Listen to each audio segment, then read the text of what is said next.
Have you ever wondered how rates are calculated? Councils provide a wide range of services to the community.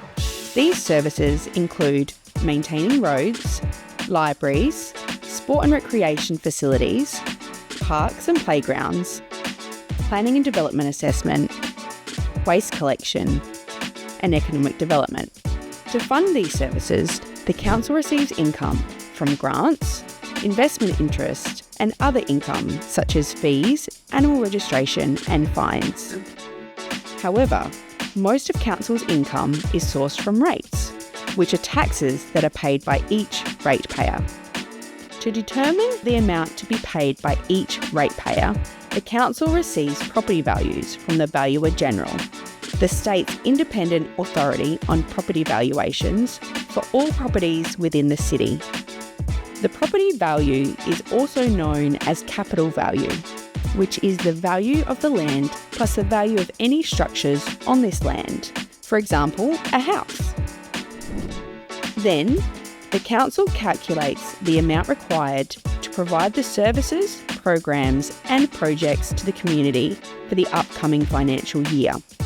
This is then divided by the capital value of all rateable properties to determine a rate in the dollar, to make sure there is enough to pay for all the required programs and services for the community. The rate in the dollar changes every year, depending on the change in the capital value of all rateable properties and the amount required to fund services for the year. Let's understand this with an example. A council needs $50 million in rates, and it has 25,000 properties. The total capital value of all properties is $20 billion. So, we take the amount of funds needed, $50 million, divided by the total capital value, $20 billion, which equals the rate in the dollar, 0.0025. With this information, we can now answer the question about how rates are calculated for each ratepayer. To find out how much your rates will be for each year, you will need to multiply your property's capital value by the rate in the dollar. For example, if your property's capital value is $700,000, you multiply this by the rate in the dollar, 0.0025. You will get the rate for that year, which equals $1,750.